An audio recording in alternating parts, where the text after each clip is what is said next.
Inaad barato sida loo sameeyo muuqaalada noocan ah waa qaybta ugu muhiimsan barashada video editing-ka. Channel-kan waxaan ku soo gudbiyaa tutorial editing-ka, motion graphics, iyo 3D editing, iyo muuqaallo la talin iyo dhiirigelin ah dadka ku cusub barashada video editing-ka. Sidii aan isku ogeyn, haddii aad horey noola joogtay, muuqaalka like garay. Haddii aad nagu cusubtaan channel-ku soo biir, muuqaalkana like garay. Bal aan bilowno. Soo qaado background-ka markaad soo qaadato kadib waxaad tagaysaa add overlay. Kadib waxaad soo qaadanaysaa labadan sawir. Kadib sawirkan u horey ku dul dhufo, waxaad tagaysaa qaybta remove background, qaybtan ka sii dooro background-ka caddaanka dhinacyada kaliya ka soo tirtir. Sawirkan kale u laabo, waxaad ku samaynaysaa xoogaa zoom ku soo samee cabirkiisa, waxaad leekaysiinaysaa shaashadda. Kadib qaybta remove background tag chroma key ka sii dooro, calaamadan qaybta caddaanka ku aadi marka. Kadib qaybta ugu horeyso labada muuqaal waxaad ku qabanaysaa keyframe. Markii keyframe koowaad ka fogow, xoogaa space u dhaxaysay keyframe labaad ku qabo labadooda.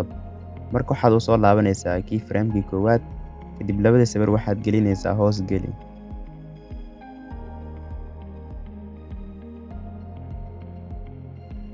Saa u jeedid labadan sawir hal mar ay soo wada baxayaan. Marka taas ma rabno, waxaan rabnaa midkan dambe inuu gadaal ka soo baxo. Marka si aan taad u sameyno, waxaad samaynaysaa sawirkan qabo xoogaa yar gadaal u celi. Kadib waxaad tagaysaa qaybta graph, labadoodaba graph-kan ku dar.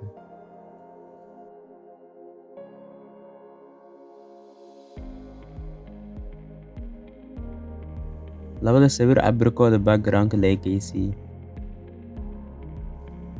Kadib waxaad tagaysaa add overlay, waxaad soo qaadanaysaa TV-gan. TV-ga markaad soo qaadato cabirkiisa waxaad leekaysiinaysaa shaashadda leekeysii. Kadib waxaad raadinaysaa qaybta ay qoran tahay remove background, chroma key ka sii dooro. TV-gan background-ka madow uu leeyahay ka soo tirtir. Kadib qaybta ugu horeyso waxaad ku qabanaysaa keyframe koowaad ka fogow, keyframe labaad ku qabo. Markii keyframe koowaad u soo laabo, TV-gan zoom out ku sameey, waxaad maraysaa process-kan aan marayo. Kadib waxaad tagaysaa qaybta graph-kan ku dar.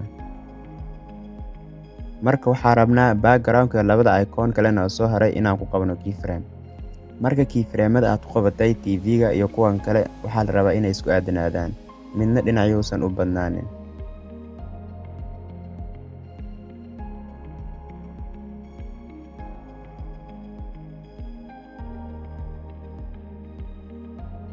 Kadib waxaad samaynaysaa keyframe-kii koowaad ma keyframe-ka labaad tag. Kadib background-ka gadaal u celi. Waxaad samaynaysaa qaabkan aan u sameynaa. Background-ka labada icon kale gadaal u celi.